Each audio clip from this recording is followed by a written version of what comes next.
and welcome to episode 80 of the HHH Racing Podcast. I'm your host, Howard Kravitz. Thank you very much for joining me today. We've got a very special show recapping all 6 Grade 1 races at Saratoga from this past Saturday. And it's very important to pay attention to these replays.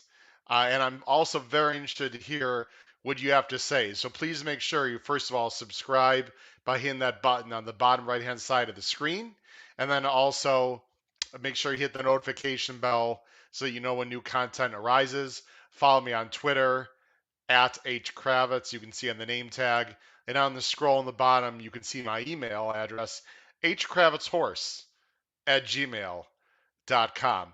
It's very important today that I hear your comments. So please, after you watch the video, please comment below the video player. I'd love to hear your opinions on these grade 1 races that we're going to go through in detail. And I think it's really important that you archive this video and watch it carefully because many of these horses will be coming back in a month or so for Breeders' Cup preview days, either in New York or most likely at Keeneland in Kentucky. And then others of these horses are just going to be waiting until the Breeders' Cup. So there's a lot of very interesting trips and things to glean, in my opinion, from these races. We're going to look at all 6 grade 1s. We're going to talk about them in somewhat detail. So please make sure to be ready, take some notes, and hopefully you're going to enjoy the show today.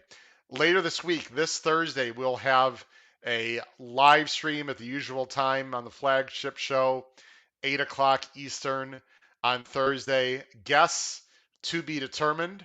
I'm working on lining those up. We'll see what happens with that, but please join me on Thursday. We're going to be previewing a fantastic day again at Saratoga next Saturday, the Flower Bowl Jockey Club Gold Cup, which was moved from Belmont to Saratoga. It's closing weekend. Hard to believe already, but it's closing weekend at Saratoga, and we'll be covering the late pick 5 this Saturday on the flagship show Thursday night. All right, so let's get in to these pick 6 races. I'm going to go ahead and share my screen. We'll go ahead and bring up the PPs and start talking right into these pick 6 races. The first race that we're going to talk about is the first race of the pick 6. These are all grade 1s, of course. This first race was the Ballerina. Grade 1. It was for filly and mares, older filly and mares. They're going 7 furlongs. You can see Gamine was the winner. She was a pretty big favorite. Lake Avenue second and CC third. I have a very strong opinion on many of these races about horses going forward. And we're going to talk about it right now. So what you're going to see here is Gamine, number 1, who again was a heavy favorite. Let me go ahead and let me stop this here. I'm going to go ahead and switch the screen. We're going to go full screen here. You don't need to see me as we talk about this. So we're going to go ahead and go full screen. What you're going to see is Gamine takes the lead, which was absolutely no surprise. She's a speedball. She's very good. Lake Avenue, the 2, is in the pocket. Asilo Talentoso is stalking. And you see Cece, the 7, on the outside, and Wisconsin, the 5. This was a slow pace. There is absolutely no way to say it other than that. You're going to see the first quarter pop up, and I believe 23-1. You see it right there. And Gamine is going very comfortably. There is no way, folks, no way Gamine is getting 23-1 in the Breeders' Cup filly and mare sprint. She's going to have to go a lot faster early. Now, she has gone faster early before, but this is a dawdling pace. There's no question about it. Lake Avenue sitting a dream trip, and you see Estilo Talentoso just sitting off that. Velasquez has a nice hold here on Gamine. There's something about Gamine that I just don't like. What you're going to see here is she's going to go a little bit wide and not able to turn real well. I don't really know what's going on here. It's not the first time this has happened, but you can see she's sort of lugging out a little bit I don't know if you can see Johnny V is sort of fighting there with his left rein, trying to keep Gamine from not lugging out. You see the head is cocked here. Velasquez is fighting with his horse a little bit. They get the half in 45 and 3. Again, very slow in general for this type of race, and she's not going to get away with that in the Breeders' Cup filly and mare sprint. You see CC going wide, but I thought really getting a pretty good trip as Cielo Talatoso gives up. Right about here, pause about right here. I thought CC had a shot. I liked CC in this race. I bet a straight exacta CC over Gamine, and I bet a little exacta Sconson over Gamine, hoping to try to beat Gamine. CC makes a little bit of a run, but frankly had no real excuse. Now they did go 109 and 1 for the 3/4. You see Gamine has a pretty comfortable lead there. You see the rest of them. Lake Avenue in second. Sconson makes an okay move for fourth, and there's CC getting third. So what do you take out of this race? Well, when you take a look, first of all, let's take a look at the buyers. Gamine gets a 104. Again, we're looking at this column right here. Gamine gets a 104, which was a pretty good number for her. Lake Avenue ran a fantastic race with a big top of 101, getting a dream trip. CC and Sconson sort of ran their race. Same thing for the Mozart first Theo Talentoso. But again, when you look at the fractions, we go ahead the elapsed pace here. Gamine got away with a 23 and 1 first quarter. Let me back up. A 23 and 1 first quarter. Did speed up in the second quarter. Got a slower third quarter. Came home in 12 and 2. That's okay. That's not the old Gamine. I'm fully convinced that this is not the Gamine that we saw last year. I do not think Gamine is as good. Lake Avenue ran very well for second. I think Lake Avenue wants to go a little bit longer. She galloped out, by the way, way past Gamine. Way past Gamine on the gallop out. So Lake Avenue, I think will be a little bit better going one turn, maybe a one turn mile. But I thought she was very good in this race, although she did get a great trip. CC and Sconson. CC had no real excuse to me. I thought she'd run better. Sconson likes to come from behind a little more. I'm going to give Sconson a bit of a pass. But again, none of these horses really could touch Gamine in this race. Here's my general opinion going forward. In the Breeders' Cup filling Murph Sprint, I'm going to try to beat Gamine. I'm hoping there's other speed in the race. If there is other speed in the race, to go with Gamine, Gamine will be a complete, total play against for me. Comment down below the video player, what do you think? Are you going to try to beat Gamine in the Breeders' Cup? Or is she better than I thought? Am I not giving Gamine enough credit? I think if someone goes with Gamine early, she could be in a lot of trouble. I just don't think Gamine is as good as she was last year. She's still very good. But to me, not the same. If there's other speed in that race, I'll be betting against Gamine in the Breeders' Cup. We'll have to see who else goes there. Right now, she's the best in division, but I think she's a bit overrated. That's my general opinion of Gamine. We'll see what happens going forward. Let's go ahead and take a look at, sorry about that. Let's go ahead and take a look at the next grade one. The next grade one was the Forego. And wow, was this a race? Yao Pan, who I will admit I was against in this race a little bit. I had him third. I thought he could win. I didn't think he was going to get an easy lead. Of course, that's exactly what happened. He went off as what I thought was a bad favorite, 2-1. He gets the job done over a very hungry, get it? You know what I mean? A very hungry Frenzy Fire. Chance it for third. Mind Control was my top choice for fourth. Congratulations, Steve Asmussen, on getting the win with Yao Pan. But there is a lot to talk about in this race, of course. So let's go ahead and discuss right now. So in this race, I was against Yao Pan for one main reason. I thought the number 3, Lexingtonian, was going to be a huge thorn in the side of Yao Pan. It didn't turn out that way, of course, for the simple fact Lexingtonian, the 3, you're going to see took a horrible stumble at the break. So when Lexingtonian took a stumble at the break, you're going to see right there, took a big stumble right there. You see him back there. Changes the whole race completely. Changed the race. Also bothered Whitmore, the 2, just a little bit. And when that happened, the 2 outside horses, actually the 3 outside horses, including the 6 Chance It, but really Yaupan, the 7 here, gets a relatively easy lead with Forenzi Fire, the 8, just sitting off. And you see Lexingtonian all the way in the back. That changes the whole complexion of the race. My top choice, Mind Control, is in a pretty good spot here, but you're going to see that in a minute here, he's going to rush up and he's going to be sort of in between horses. And this is not the spot you want. And again, the first quarter, similar to the ballerina, 23-1.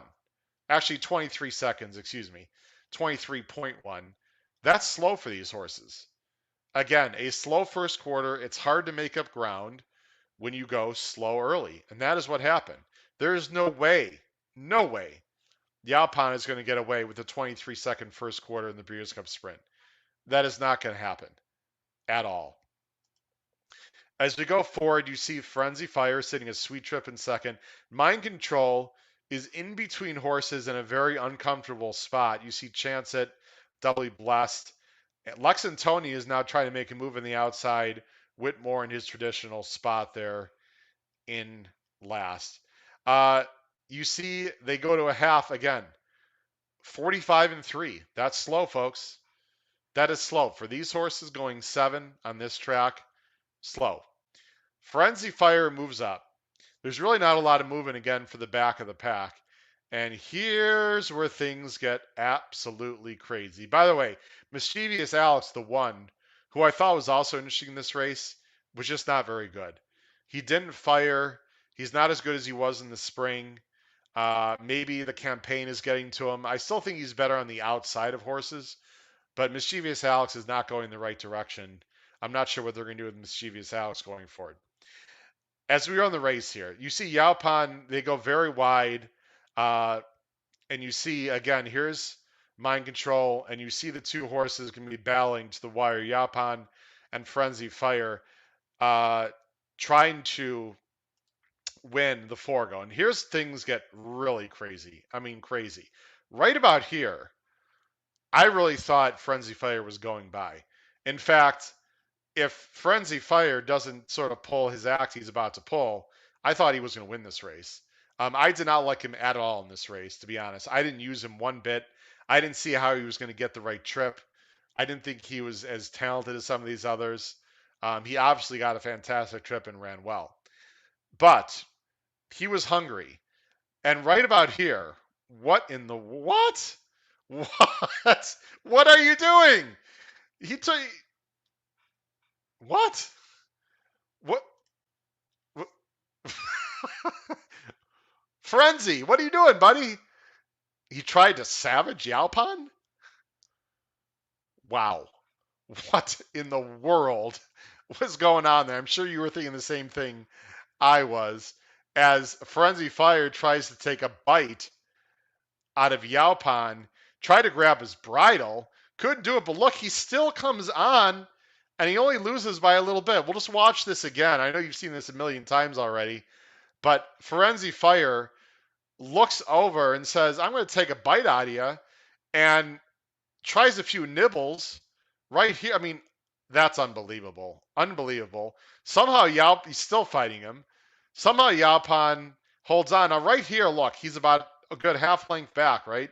He comes on again to lose by like a neck. I mean, he gained a little bit of some distance there after trying to bite him. I mean, crazy.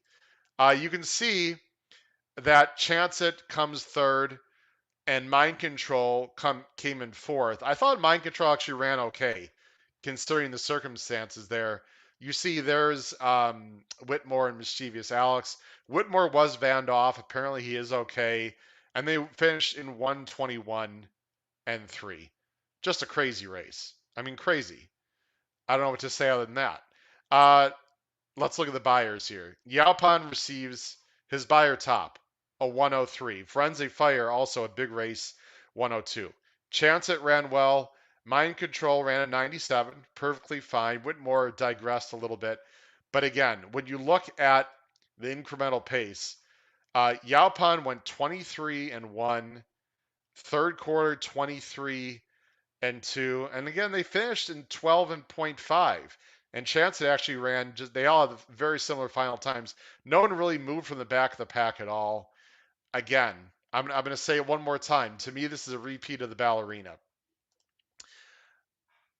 I did not like Yaupan in this particular race. I don't like him in the Breeders' Cup. I loved him last year in the Breeders' Cup. Loved him in the Breeders' Cup. He was awful.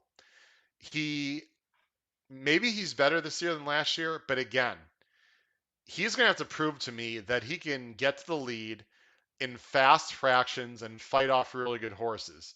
He's going to have to deal with Jackie's Warrior, most likely, and something happens in the sprint. There's going to be other speed in the sprint. Again, it's hard to say who's going to go. The older sprint division is just not very good. There are some very talented 3-year-olds. Right now, for me, and we're going to see Mind Control a little bit later in this video, Yaupan is not the best sprinter in the country, not even close, in my opinion. He's going to take a lot of money in the Breeders' Cup. If the speed lines up like I think it will in the Breeders' Cup, as of right now, Yaupan will be a bet against for me in the Breeders' Cup. He got away with murder on the front end, and I got to be honest, I don't think he was winning this race. I think Frenzy Fire, if he didn't savage Yaupan, was winning. Comment down below the video player. Who do you think was going to win this race if Frenzy Fire hadn't pulled that move? To me, Frenzy Fire was going by. We'll never know, but I thought Frenzy Fire was going by Yaupan. So how can I have Yaupan as a serious contender in the Breeders' Cup Sprint after he got a dream trip in that race and still couldn't hold on, in my opinion, if Frenzy Fire hadn't pulled that move? Am I underestimating Yaupan? Is he better than I think? Comment down below the video player. Tell me what you think. It was a crazy forego for sure. Let's go ahead to the next race on the card, the next grade one. The next grade one was one of my favorite races every year, the H. Allen Jerkins, and boy, what a fantastic race this was. It was won by Jackie's Warrior, Life is Good second, Following C finished third. This pace scenario was completely different than the previous two races. Please keep that in mind when we talk about the final time and compare this race to the two previous races, because this was completely totally different situation. So my top choice here was Life is Good. I thought Life is Good could be an absolute monster. And I like Jackie's Warrior, but I just think Life is Good. I know some very smart people also liked Following C in this race because it looked like there could be a pace meltdown, and the cutback worked well with Following C. As they break from the gate, remember Life is Good, by the way, was off a long layoff here. Life is Good is just a fast son of a gun. I think something very important here is right here. And let me go fast forward after the trees. Drain the Clock could have sent. He could have kept sending. But they decided on Drain the Clock after they realized they weren't going to get the lead to take back. And so Irad Ortiz takes back a little bit on Drain the Clock. And that definitely had a little bit of an effect on the race. That definitely helped Jackie's Warrior quite a bit.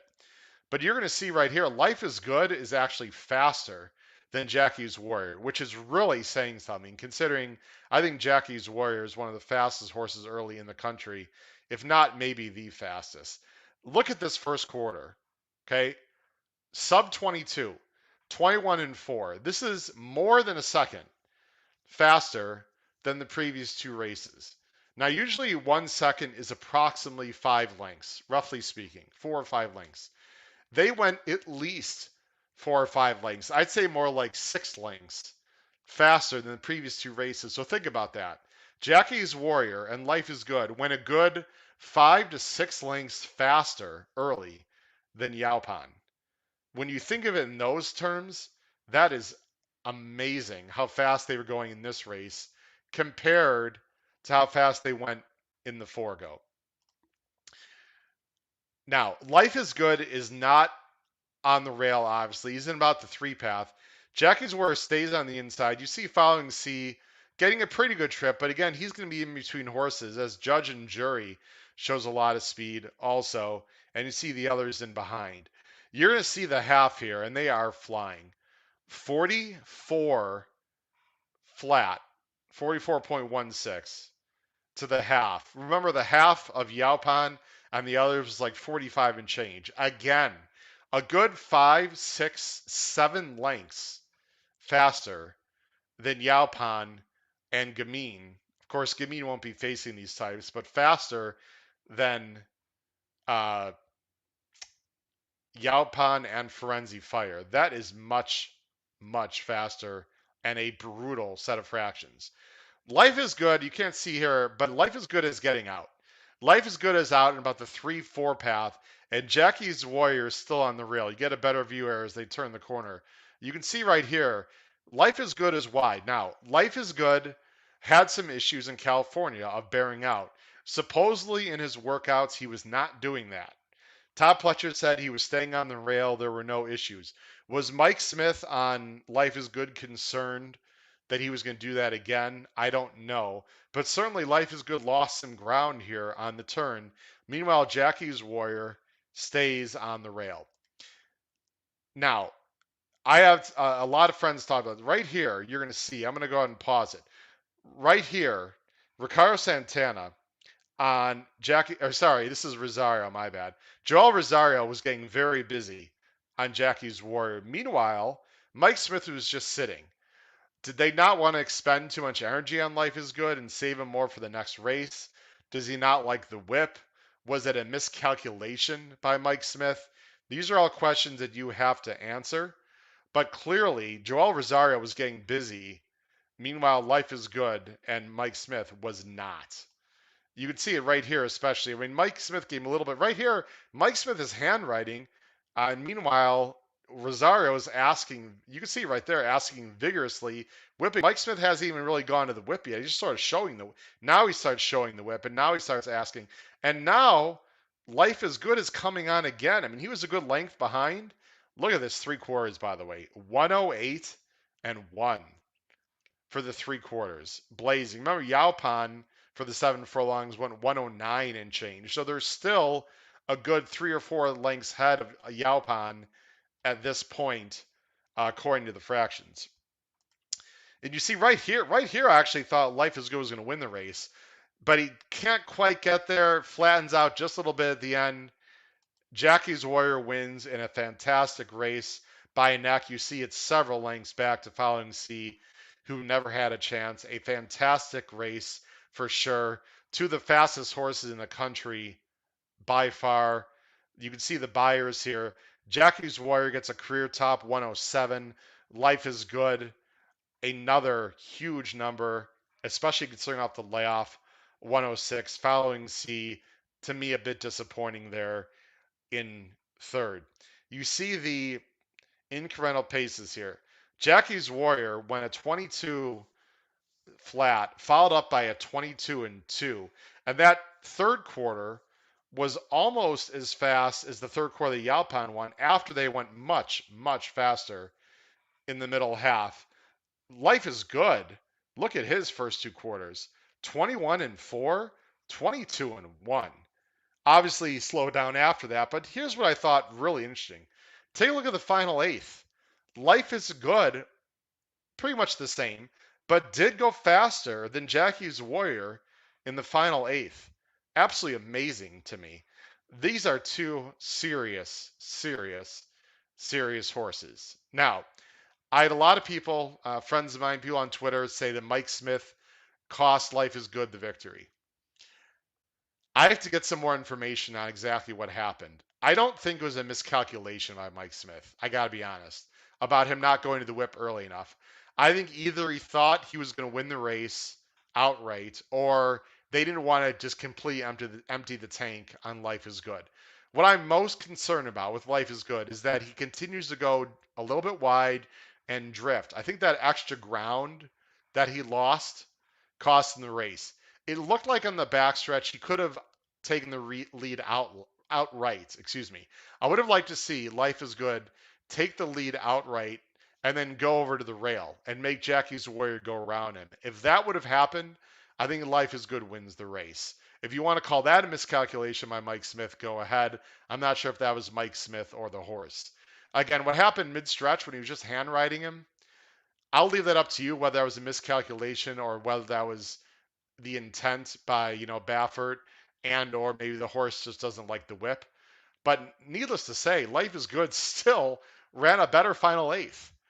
Now, what do you do with Life is Good? I've heard a few things. Maybe he's going to go to the Pennsylvania Derby and stretch him back out.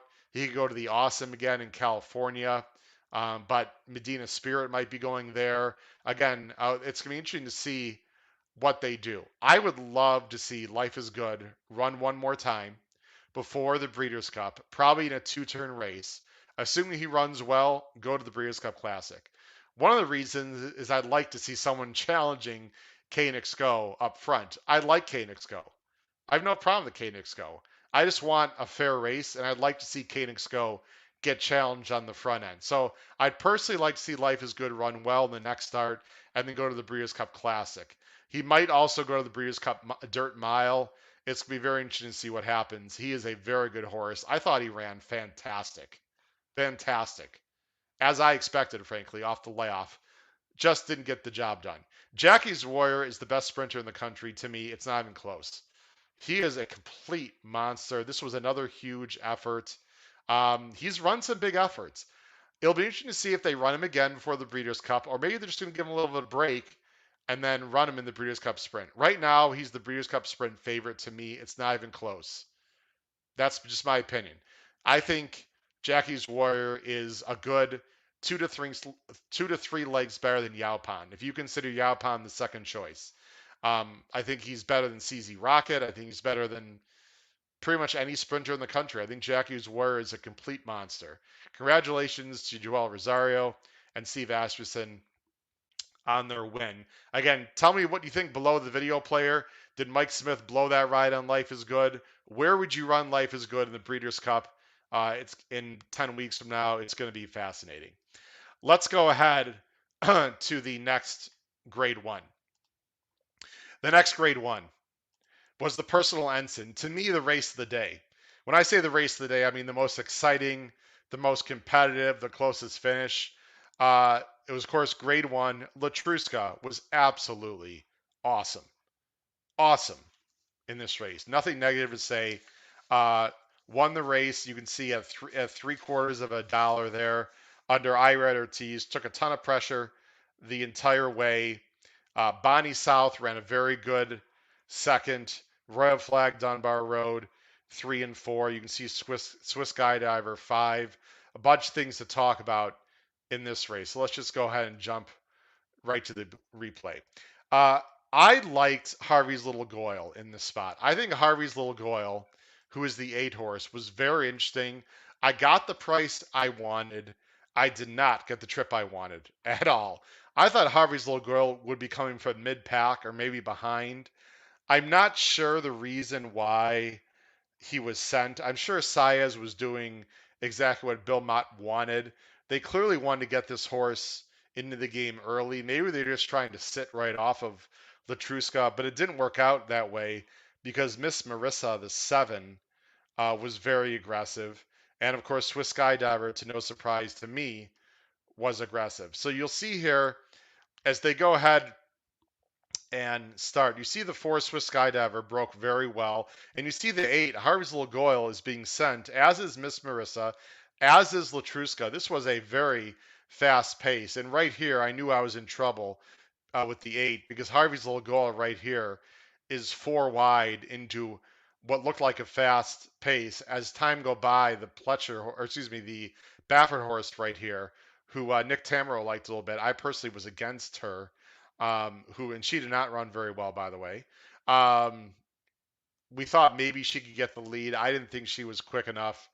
Surely she was not. This was an important move right here. I guess Swiss Skydiver, who I've been with all along, although I admittedly was against her in this race, I think Swiss Skydiver and Jose Ortiz, I think they could have gone. They already went. If he wanted to, he could have really just sent and say, you know what, I'm just going to take my chances. But they decided to take back. I've been saying this for a long time. If you watch this show, Swiss Skydiver does not want to be on the inside. I'll say it now, I'll say it again.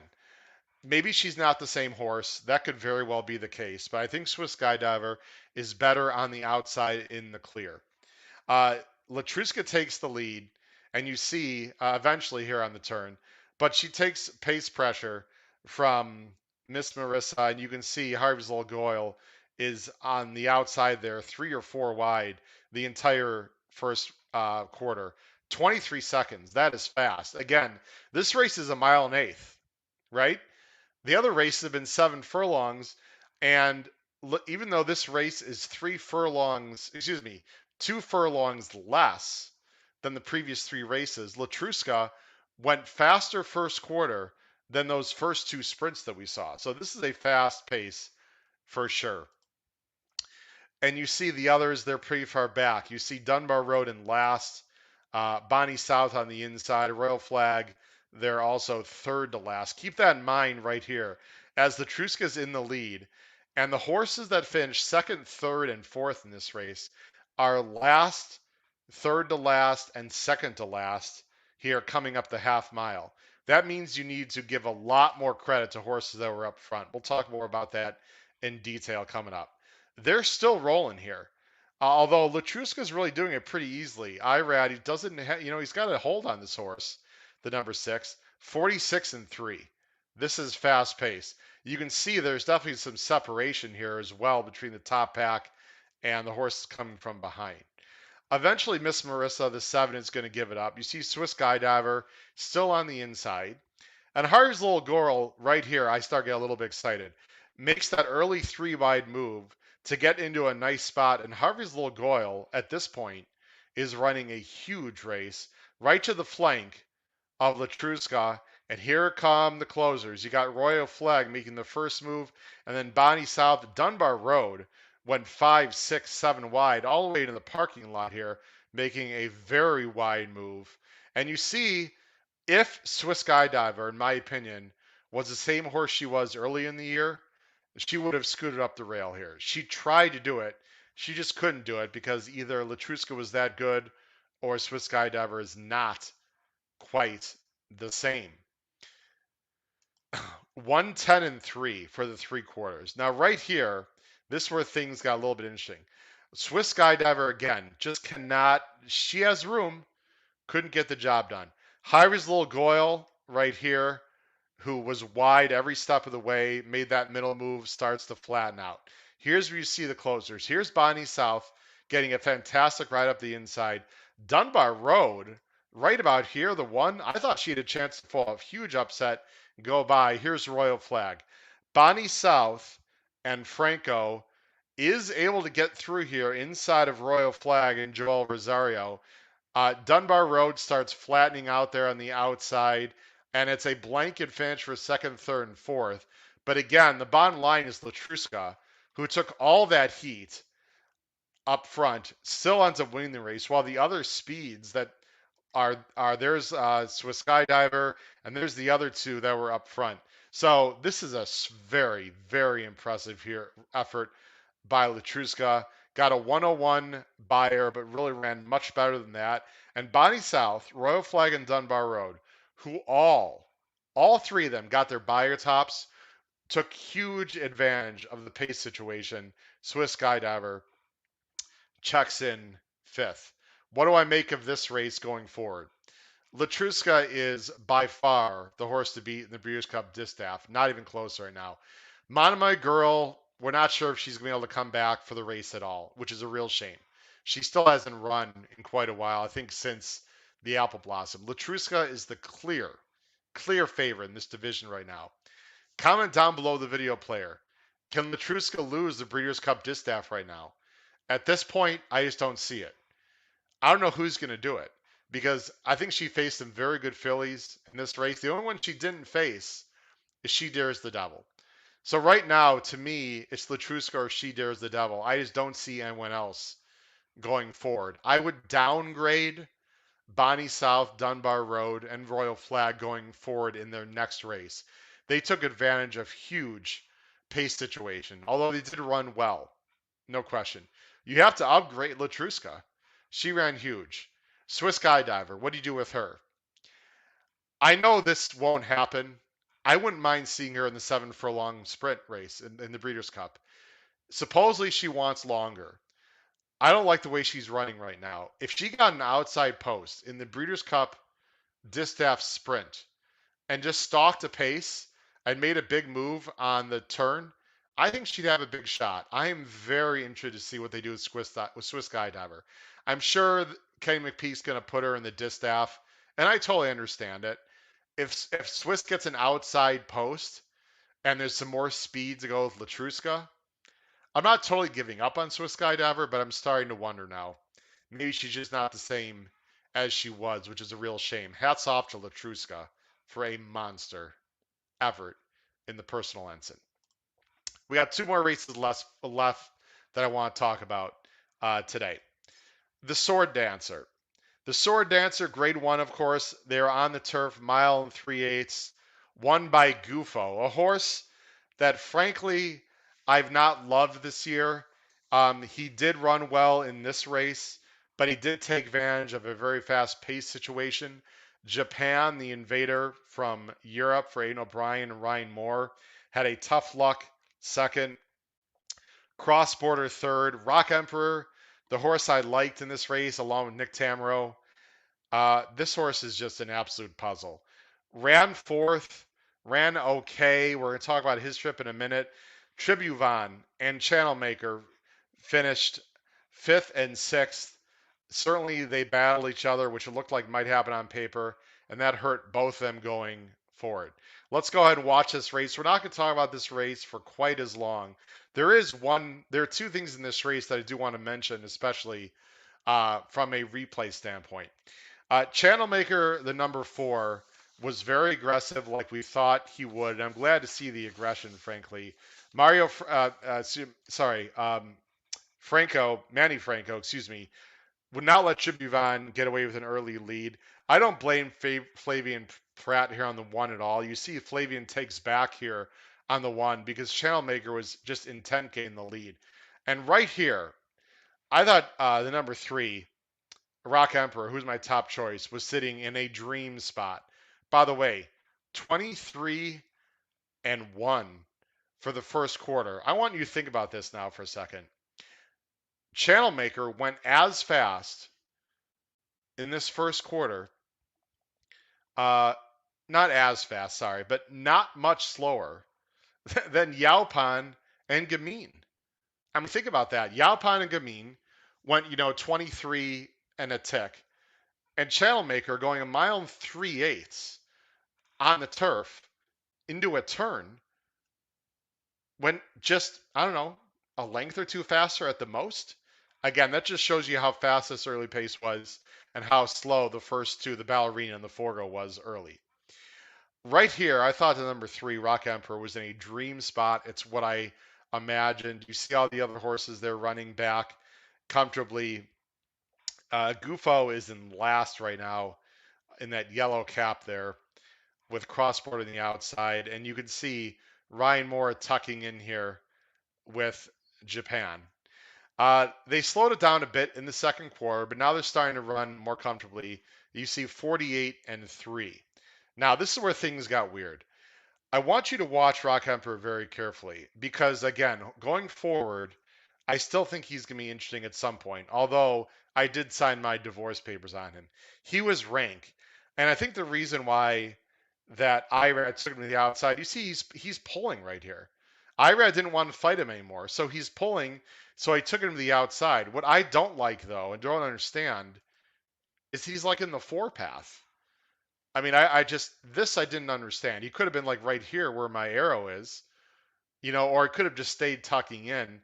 I don't really blame Irad completely because the horse was rank, but he was so ranked that, I mean, what is he doing out here?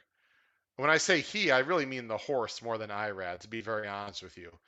I think Irad was fighting him again. I just think he's a goofball, but he was wide unnecessarily. I just don't get it. He's still wide. He was losing a bunch of ground right here, and he wanted to go.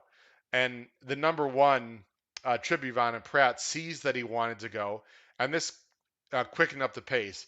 Japan is also a little bit closer to the pace now, and again, you see the winner Gufo right there. Now, this is where things get inching from a pace perspective. As you see, the electric cart right there is in 7th. All right, moving along. So Channel Maker still is the lead, right? Now Rock Emperor is 3 wide. This is not really the spot you want to be. Ryan Moore on the 6 is in a great spot on the inside. The problem is he's going to get a little bit of a jackpot. You see Gufo right here in between horses making a little bit of an early move for Rosario. And you could see Rosario still making this is an earlier move than Gufo has ever made. I think you have to tip your cap to Rosario for getting Gufo right here more into the game because in previous races Gufo would still be back here. But Rosario sensed that he needed to be close to the lead and he splits. Now, this just worked out well because you can see my arrow there. Rock Emperor happened to back up and allowed Gufo to get to the outside. Meanwhile, Ryan Moore stays on the inside. So I know a lot of people, including my good friend who was on the show, Paul Halloran, was upset with the ride on with Ryan Moore and Japan. He might have put him in a tough spot, but I gotta be honest. I think the key right here was number one that Rock Emperor cannot hold his position, and that allowed Gufo and Rosario to get to the outside. The other thing though is right here. Now watch right here. There is a little bit of a hole right here, and Ryan Moore last month was able to get through that hole on a horse called Santa Barbara. Remember the race that Santa Barbara run? There was that same hole, and she shot through this hole. But Gufo is more of a one-pace grinding type. We talked about this on my channel last month, and Gufo could just not quicken through this hole. Excuse me, Japan could just not quicken through this hole. That's not the kind of horse he is. And before Ryan Moore knows it, right here he tries to get through. He just didn't have the horse. And a great job by Rosario, by the way, of closing that hole a little bit also. And Japan just could not get through, whether there wasn't a hole there or why he wasn't quick enough. I think he just wasn't athletic enough to get through the hole. So if you want to blame Ryan Moore for not getting to the outside sooner, I guess you can make that argument, but really, I think you have to give more credit, in my opinion at least, to Joel Rosario for just being a little bit more aggressive and really not allowing Japan to get through. Eventually, Japan is able to get through. Now, Ryan Morris to switch outside. Now, right about here, I'll freeze about right here. What is this, about a length lead? Maybe a length and a half? Probably, let's call it 2 lengths, legitimately. Gufo's got about a 2 length lead on Japan. You can see Channel Maker and Tribhuvan backing up a little bit. But Japan is coming. He does make up some ground. Actually makes up a decent amount of ground. Just couldn't quite get there. As you see, sorry, let me go back to the wire. We'll see that again. You see crossbar on the outside. By the way, here's Rock Emperor right there. Still battling on a little bit, actually. Amazingly so. And you see the wire coming up right there. Loses by about a neck. Do you want to blame Ryan Moore? I understand why people might say that. But remember, he did save a lot of ground, and he saved more ground on the final turn than Gufo. I just don't think Japan is a quicken kind of horse. He doesn't have that burst. He's a grinder. So I think that really hurt him there. And then in third, you see Cross Border, which is more of a clunk up, and then Rock Emperor, who finished fourth ahead of Tribhuvan and Channel Maker. And remember, Rock Emperor was really not that far off the pace early. So again, that second turn by Rock Emperor really hurt. You see the buyers. Gufo ran his best a 104. Japan also got a 104. Cross Border ran his race. Rock Emperor pretty much ran the same buyer. Tribhuvan a slight regression, but I think that's because Channel Maker put a lot of pressure on him. What do you do with these horses going forward? Excuse me. I thought Tribhuvan ran fine. He got a lot of pace pressure. I don't think he's a threat to win the Breeders' Cup turf. If there's not a lot of speed in the race, I think he can go to the lead and take that field a long way. But other Euros coming in are just going to be better. I would be interested in using Tribhuvan underneath only.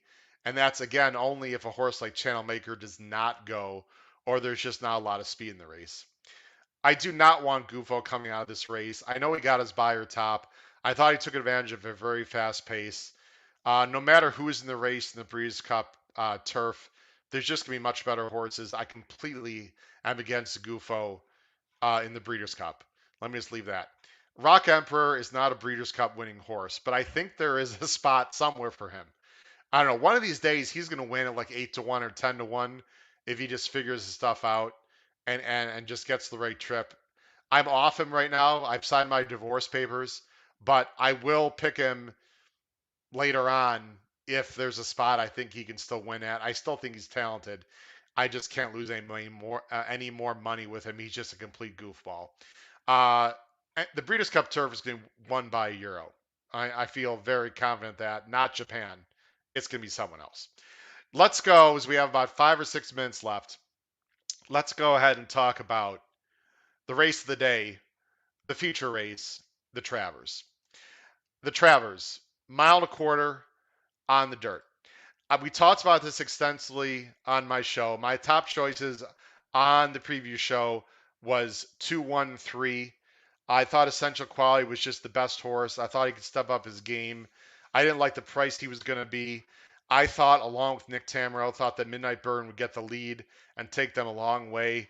It went about exactly as I thought it would, other than the fact that I thought Masca Parade was going to show speed. And for some bizarre reason, he didn't. I guess that was their intention all along. I don't get it. We're just going to go ahead and show the race in its entirety. I said if the sixth Masca Parade was not sent, that Saez was going to be more aggressive. By the way, there was a slight stumble there at the beginning, and keep me in mind the three. A horse I liked a little bit in this race. Let's back up. Keep me in mind also to knock off grade. You can see he keep me in mind got bumped into there at the start by Essential Quality. Masca Parade and Mena, they decide not to go. And when that happened, I thought Size did a great job here of keeping his horse within relative range of Midnight Bourbon. You can see, keep me in mind there was fighting the rider back in fifth. I think keep me in mind wanted to be up closer, but he got bumped and then they went really slow. 24 seconds, almost 24-1 in the first quarter. You see Midnight Bourbon, a very nice, comfortable lead. Essential Quality there in second. Miles D up in third. Dynamic One. Let me pause. Dynamic One was a horse that I was against in this race. I loved him last time in the Curlin. I did not like him here. I thought this was a much more difficult race. Got an absolute dream trip, the kind of trip that Paul Halloran, the other guest on my show before last week in the preview, wanted. But Dynamic One just did not run very well at all. You see, keep me in mind is pulling here quite a bit. Midnight Bourbon got away with murder. 48-4, almost 49 to the half. And Size is still a few lengths off, but sitting very comfortably on the 2-5 favorite. Essential Quality, Miles D there sitting on the outside. And what happens here is this just becomes a stamina test, which is exactly what we talked about could happen on the preview show. 114-2 for the three quarters, still very slow. They turn this into a sprint. You see, Dynamic One is in a good spot. Miles Dean is good at a good spot, and keep me in mind there. Also, trying to make a move from behind. And right now, just like in the Jim Dandy, you see that Saez is already being aggressive on Essential Quality, asking way before the final turn for two reasons. This horse is a grinder. He wanted to keep his mind on business, and also he wanted to make sure he got up to Midnight Bourbon and Ricardo Santana. And here it's a two-horse race from here. They get a mile 138-4. Miles D's in third. Here's Keep Me in Mind, who I really needed in third for the tribe, who couldn't get here. These two horses are just battling, ding-donging, and it was a fantastic finish. And it ended up being a stamina test. And sure enough, Essential Quality gets the job done right there in a close finish, but wins. If there is such thing as a comfortable neck, I would say that was it. And you see there's third and fourth with Miles D and Keep Me in Mind. A fantastic race. Congratulations to Essential Quality. You see the Buyers got a 107 Buyer, his second best top. Midnight Bourbon does get his Buyer top of a 107. You see Miles D, Keep Me in Mind, King Fury, and everyone else. What's my take going forward in this race? Essential quality is definitely going to be a factor in the Breeders' Cup Classic. This horse loves distance. I don't know if they're going to run him back again or not.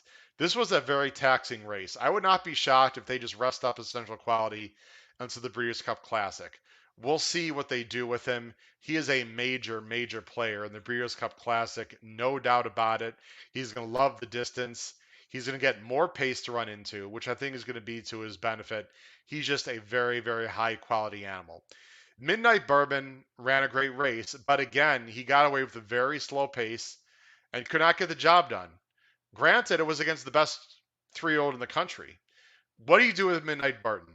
It's a very interesting question. Would you even throw him into the Breeders' Cup? Comment down below the video player. I personally would not. I would be interested in turning him back to the Breeders' Cup Mile. Um, I don't know if he's suited to the Breeders' Cup Mile 2 turns, but he would get plenty of pace to run into. I'd love to see him like mid-pack in the Breeders' Cup Dirt Mile and run in that race. I just don't think he's a Breeders' Cup Classic contender, despite the fact he ran a 107. Again, he got away with murder up front. That's not going to happen. So I personally would like to see him in the dirt mile. It'll be interesting to see. Keep me in mind. We'll probably go to the Classic. I think he has a chance to clunk up for third maybe. I think that would be his best in the Breeders' Cup Classic. But if they go real hot, I don't see a reason why Keep Me in Mind can't at least be a factor in the minors in the Breeders' Cup Classic. There's just a lot of horses I don't like right now. I don't like the older horses in general. We'll see what Forza d'Oro does. Obviously, you got Canex Go, you got a few others in there, Max Player, whatnot. The older division is just not that good. So it'll be very interesting to see. There's really no one else out of the Travers that I'm that interested in going forward. It was a somewhat weak rendition of the Travers, in my opinion. It was a fantastic day overall. The races were close. We saw stars all over the place. In terms of the pick five paid $75. Uh, I am not going to make money when the pick five pays 75. I didn't even have it, to be honest. I'm not afraid to use chalks. Everyone knows that. There are way too many chalks on Saturday. So financially, the day wasn't great for me, but it was a very, very entertaining race and a lot of very interesting things going forward. Comment down below the video player. What do you think of Essential Quality? What do you think of any of these horses going forward? I'm very interested to hear what you think. That's it for the show tonight, folks. Again, this Thursday, guests to be announced, 8 o'clock Eastern Standard Time. Thank you very much for watching. Please make sure you took notes, you watch these races carefully, because a lot of these horses will be coming back, if not a month, in 2 months for the Breeders' Cup at Del Mar in early November. This has been your host, Howard Kravitz, for episode 80 of the HHH Racing Podcast. I hope to see you Thursday night. Take care, everyone. Good night.